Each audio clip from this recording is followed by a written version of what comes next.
Hey guys, it's Drac, and I want to preface this entire video by saying that I did not want to make this video, because before I get into it, let's talk about the spirit of fair play. BOOMco is a brand owned by Mattel. It's less than 2 years old, whereas Nerf is a brand owned by Hasbro, which is over 20 years old, and there's just no competition there, really. The Nerf brand has a wealth of experience, multiple lines, and like a full couple of generations of just raw market data and things to learn from, whereas BOOMco is very young and entering into the market in a non-compatible way. Now let's talk about that. What does non-compatible mean? Non-compatible means that every other foam blaster toy that's wanted to compete has had to compete with what is the industry standard. And this is, frankly, this is what the industry standard looks like. It is a half-inch foam backer rod dart, and that's what it looks like. These are non-compatible and therefore trying to kind of make their own way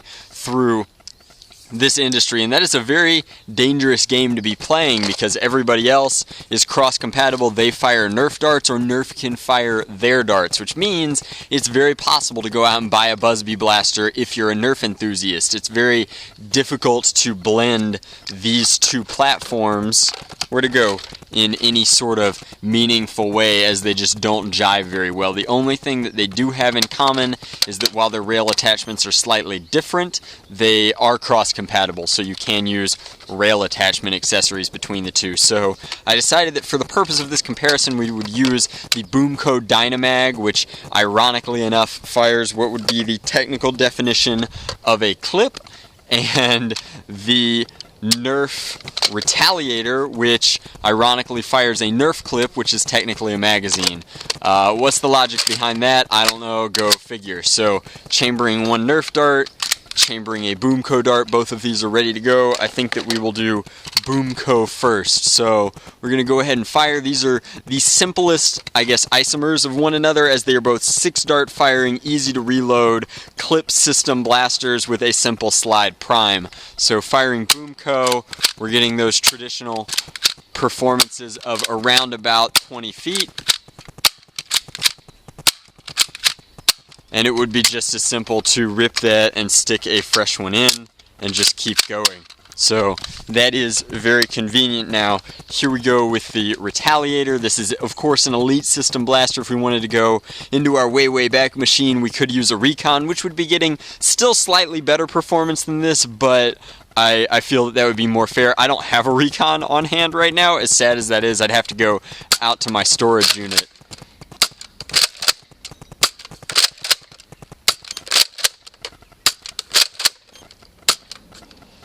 So some of the Retaliator shots are beating out the BOOMco blaster by a good 15 feet, others only by about 10.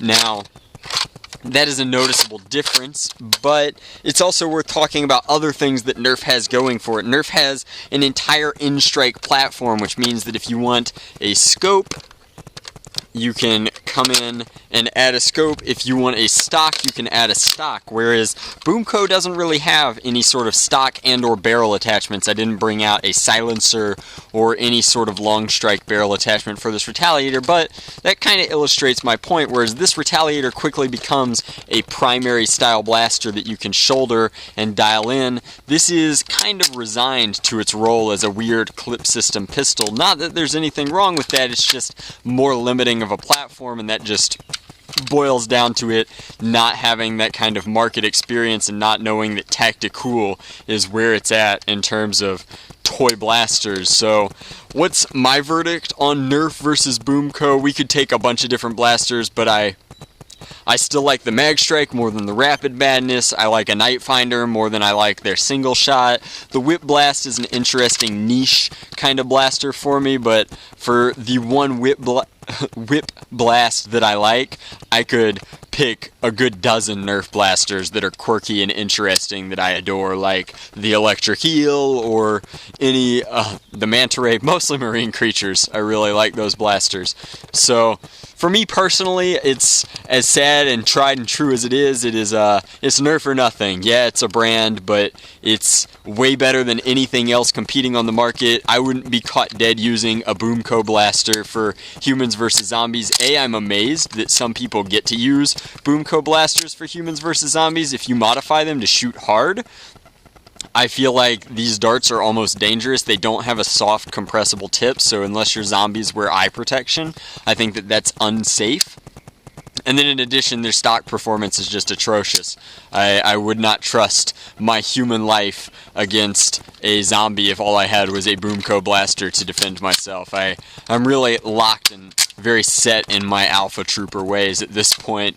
But that's my verdict. I think that it's Nerf or nothing. I definitely think that it is a debate worth having. If you are a huge BOOMco enthusiast, let me know what you like about them. I think that the darts are far less durable, and I don't really enjoy the small selection of blasters. And I'm sure that that'll change with time. I know that they're working on a Halo series that may sway me closer in that direction, but let me know what you like about BOOMco blasters as compared to Nerf blasters, because I think it's a debate worth having. So feel free to leave me a comment. I'm very, very interested in the community's opinion, as I want to be the most well-rounded reviewer and kind of user of toy blasters as I possibly can be, because that's kind of what the channel is all about.